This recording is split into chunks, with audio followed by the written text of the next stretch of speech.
ఇప్పుడే జీ5 app download చేయండి. చూడండి మీ ఫేవరెట్ టీవీ షోస్ ఎప్పుడైనా ఎక్కడైనా. ఆద్య కోసం చేస్తున్న హోమం అది.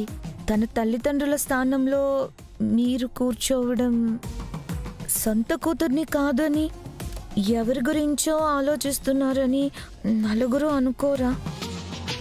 మా దృష్టిలో రామలక్ష్మి ఆద్య వేరు కాదు, ఇద్దరు మా బిడ్డలే. హోమం ఎలా జరుగుతుందో నేను చూస్తాను.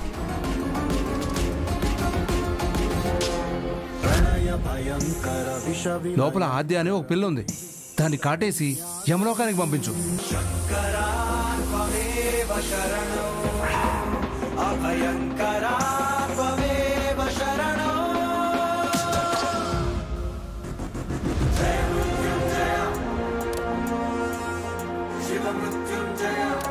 జీ5 యాప్ డౌన్లోడ్ చేసి అన్ని ఎపిసోడ్స్ పూర్తి ఉచితంగా చూడండి.